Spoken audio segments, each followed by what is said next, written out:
Welcome back to part 2 of the de-escalation training entitled The 7-Phase Model for Acting Out Behavior and CPI Tips. The learning targets for this section are to identify the phases of the 7-phase model for describing acting out behavior on the anxiety curve, and to identify strategies to use to assist in de-escalating individuals who exhibit acting out behavior. This is a picture of the St. Louis Arch. I'm going to tell you about a time I visited the Arch with my 3 small children and include the 7-phase model of the 7-phase model of acting out behavior. This is a mnemonic device that I use to help me remember the 7 phases of the 7-phase model. I must tell you, every once in a while, I slightly suffer from claustrophobia, which is an irrational fear of confined places, and acrophobia, which is an irrational fear of heights. When I first arrived at the St. Louis Arch, we started down in the basement where there is a bookstore and information about the Arch. I was feeling great and in my environment. I was in a calm place, and this didn't last very long because when we went upstairs, I saw the elevators.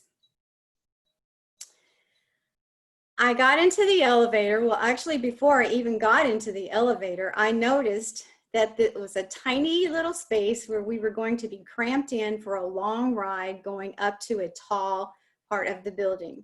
And this triggered my irrational fears, which is the 2nd phase on the anxiety curve. But I was doing some self-talk and it was working until the doors clicked close. And I started getting agitated and fidgety, thinking of that long ride ahead, and I was going to be stuffed into this tiny little elevator. As we continued going upwards and the elevator was jerking and shaking, my level of anxiety accelerated. I was taking in too much stimulus and I started sweating and I was feeling all out of sorts. Then we reached the top and my anxieties peaked. Everyone else seemed to be enjoying themselves, including my kids. My kids were going from one tiny window to another and explaining to me all the wonderful sights that they were seeing. And all I wanted to do was get back down to the ground because the building was shaking, I was up high, and even though we saw the windows, it was still a small space, and I knew I was going to have to get back in that elevator to go back down. I hurriedly and I got my kids together and we went back down into the elevator on our way down, and my body started relaxing. And finally, we were back down on the ground where I began to feel back to normal.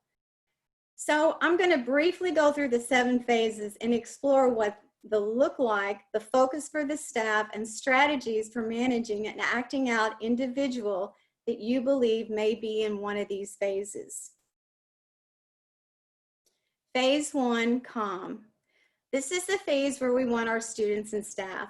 This is the stage where students can sit, can take in information, and can understand what we are trying to teach. Not only teach in the academic areas, but also in the areas of behavior. This is the phase where we teach the PBIS components, or the positive behavior intervention and support components, such as classroom expectations, our classroom rules, our classroom procedures, our common area expectations and rules and procedures. So in phase 1, the calm phase, we incorporate the physical space and knowing of your classroom. So this is how we arrange our classroom to keep our classroom calm. Like I said, this is where we teach our expectations and our routines and our timelines and our instruction. Phase 2, trigger. A trigger is something that happens internally or externally that causes concern to a person. Sometimes a person's behavior will change when a trigger occurs. If you know a student's trigger, you can change the stimulus sometimes or the student's course, or alert the student to the stimulus and tell them it is about to occur. And sometimes that will help the student resolve their internal or external conflict, and that will take them back down to the calm.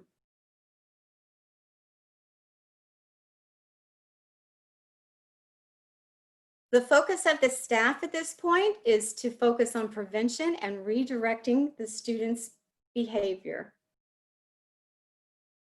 Our intervention tips for this phase 2 is to try to remove the trigger if possible, or remove the student.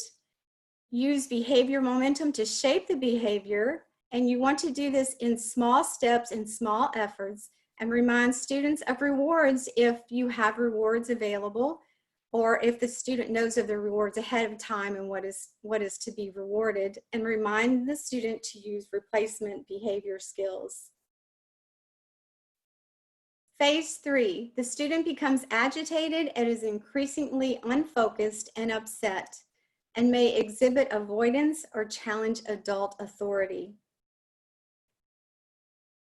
This is still the time to try interventions to reduce the student's anxiety and redirect their attention. The student is increasingly unfocused and they may be trying to avoid the trigger.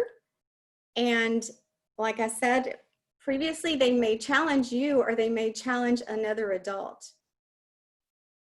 The focus on the staff is to reduce their anxiety, to keep yourself calm, and increase the predictability in the student's environment so they can return back to calm, phase 1.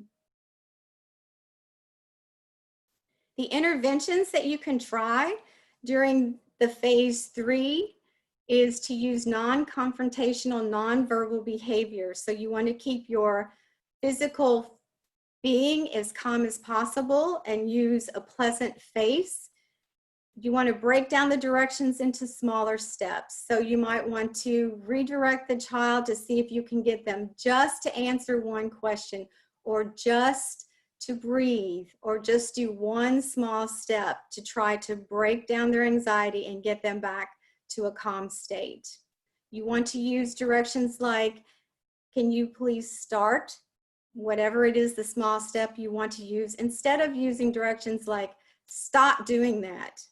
You want to provide reasonable options or choices for the student at the time of their escalated state. And you want to speak and retreat. So what you might want to do is you might want to give them that small step, and then you might want to move away from the student to give them time to gather themselves and to get themselves back down to calm. And you want to set clear and reasonable and enforceable limits. Phase 4, acceleration. The student's sole focus is about the trigger, and they begin to lose rational thought. Think about what we discussed in part 2 in the conflict and the brain and the body, where the limbic system hijacks the prefrontal cortex or hijacks your executive functions, and all the student can focus on is what is happening regarding the trigger. You want to concentrate on the safety for yourself, for the student, and for everyone else that is around this event. The student may not be able to concentrate on what you're saying, so use short phrases and allow time for the student to process in between your words. Keep calm and use active listening, reflection, and words that clarify the student's concern.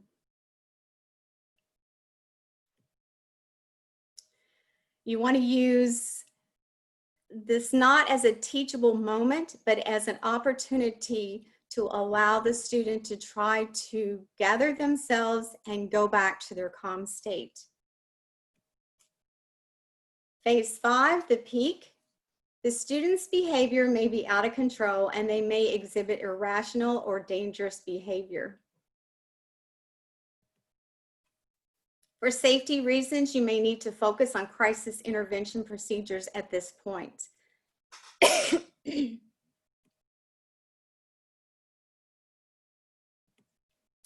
If possible, you want to isolate the student and remove any audience. There are several reasons for this. First, if their function is attention seeking, you may have taken away their need. And secondly, you want to respectfully manage the situation privately, not just for the student, but for everyone involved. Phase 6, de-escalation. The student's acting out behavior and energy begins to decrease. Focus on regaining of composure.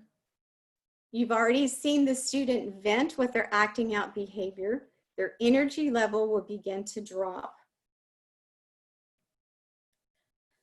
The focus for the staff at this point is to remove the attention, to keep the attention away, to help the student, as I've repeated throughout these 7 phases, you want to help the student get back to phase 1 or to their calm state. And you want to demonstrate cooperation with neutral requests. Allow the student cool down time. Make sure the student has regained control before you send them back to the classroom or proceeding to the next step. This is an issue that a lot of schools and a lot of teachers complain about because students sometimes are brought back into the classroom before the student is completely brought back down to their calm state. You want to look for less tense appearance. So notice the appearance that they had during their escalated time and compare that to their state now to see if they are back down to their calm state. Phase 7, recovery. Excuse me. The student's energy level may drop to their previous calm state or lower. There are times that students, after they have acted out, they lose a lot of energy, and there are times that I've seen students actually fall asleep after their acting out behavior because they have lost so much energy. So at this time, the description, after the student has vented, you look at the severity of the student's behavior that has subsided, and you look at the drop of energy that is taken out of the student. The focus for the staff at this time is to debrief the student on what has happened and interventions that you can now do, focusing on what just happened so that both you and the student know what is happening. And this is where you want to try to transition the student back to academics.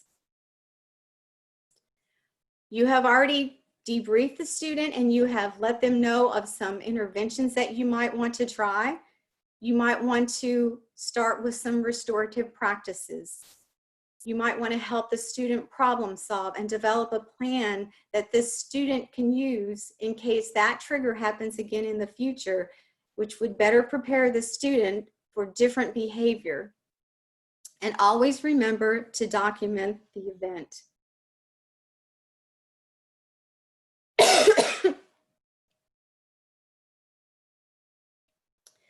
This is a chart that I received from JCPS, and this is a chart on what it feels like to the student. During an escalated time, as a staff person, you're watching the student, you're noticing what you do, you're trying to keep yourself under control, and you have a lot of things to think about.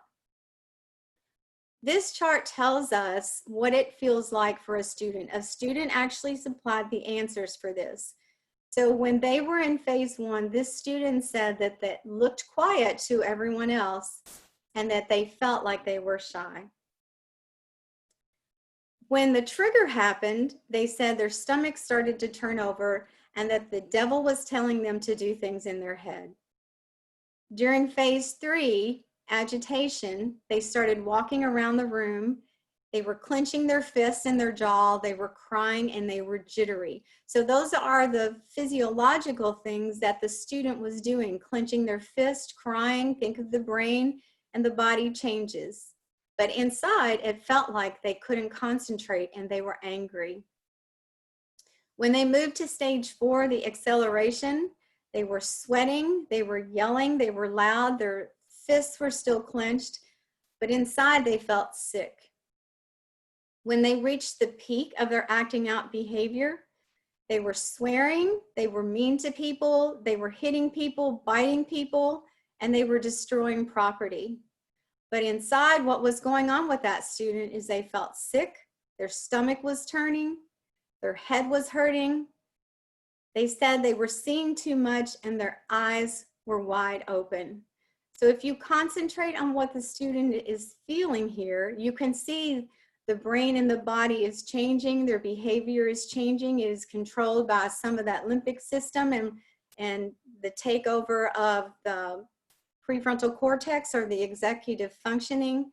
And so what we want to try to learn from this is, yes, we see the behavior that the student is exhibiting, and yes, we know what we are feeling and what we are doing, but if we can try to zone in on what the student is feeling, all those unmet needs, sometimes that can guide us to what we can do to help the student calm themselves and get back down to stage 1. Another thing and another tool that we use is the 10 best tips from the Crisis Prevention Institution, or CPI, which is an institution that trains individuals on de-escalation techniques. So I'm going to read these for you, and I might talk about a few of these. Their first tip is to be empathetic and non-judgmental. Students, even when they're escalated, know if we are being empathetic or non-judgmental because of the things that we say or because of our nonverbal language. We want to, number 2, we always want to respect a personal space, the personal space of the person who is acting out. A lot of times we think that we need to get up into a student's face to try to tell them what to do, to say, calm yourself down or stop doing that. But we need to respect their personal space and give them the space that they need to calm themselves down. The third is use non-threatening nonverbals. Many times when the brain and the limbic system have taken over, your body sees the nonverbals before it can hear the directions. So if you are using nonverbals and you keep your body non-threatening and you keep your face neutral and more pleasant, the student feels safer, and many times that can help to de-escalate the student. Number 4, avoid overreacting. If the adult who is handling the crisis is overreacting to the student may respond by escalating their behavior, so you want to avoid overreacting. Number 5 is focus on feelings, and we've talked about that several times. Number 6, ignore challenging questions. One of the things that students will do when they're escalated is they will try to escalate you, and you want to keep yourself as calm as possible. And one way they try to escalate you is by giving you challenging questions, which feel and seem like they are attacking you with the questions that they ask. So you just want to ignore as many of those challenging questions as you can. 7, you want to set limits. You cannot allow the student to hurt themselves, so you want to set limits so that they know they cannot do some things because it might be harmful to them or harmful to someone else. Number 8, choose wisely what you insist upon. So what you insist upon them doing, make sure is something that they can do. Number 9, allow silence for reflection, which seems counterintuitive to what we want to do, because we want to take over control of the situation and we want to tell the student what to do. But sometimes when we allow them silence is when they can regain control of themselves and actually take care of the situation. And number 10, allow time for decisions. Allow them time to make the best decision that they can make and to regain control of themselves. I have created a model, or I'm working with this model, which I hope explains de-escalation. You are at the center of the model trying to figure out healthy and safe ways to de-escalate a student. So you are the circle in the middle of this model. The more information you know, the more you will understand, and the more and better choices you will have. You can constantly pull from your theory choices, such as trying to figure out the student's function of behavior, which is at the top. Do you think they're attention seeking? Do you think it's a sensory issue? Do they need to avoid a sensory or gain a pleasing sensory? Are they seeking materials, trying to escape? What unmet need can you identify, or can you guess at their function? You want to watch the students' body signals to guess their brain functioning. So, do they have sweaty palms? Are their fists clenched? Is their face getting red? Are they making good decisions? Can they understand the perspective of other people? All of these are clues to give you a guess as to what is occurring in their brain and their body. Can you identify what phase of the 7-phase model this student is in so that you can try to match your interventions to that phase? Are you trying to figure out interventions to employ and when to employ the intervention? Are you trying to listen to their feelings? Are you feeling empathy for the person and exhibiting empathy? Are you allowing time for the student to regain control and giving them silence, which is a gift that you give to your students? So this model is trying to say that you're surrounded by theories of information and you're surrounded by different interventions that you can employ, so you can pull from all this information to help you better help you have a successful de-escalation. To end the training, we come back to Marshall Rosenberg. Remember, he is the person who said, at the root of every tantrum and power struggle are unmet needs. He follows that by saying, always listen to what people need rather than what they are thinking about you. I hope this information has increased your knowledge of de-escalation and is a tool to assist you in de-escalating your student in a healthy and respectful way. Please remember that you will have a relationship with the student after the event. So the way you help the student de-escalate is very important to that student and to your relationship. Please return to the Google form to take the remainder of the quiz for this training. Thank you for your time.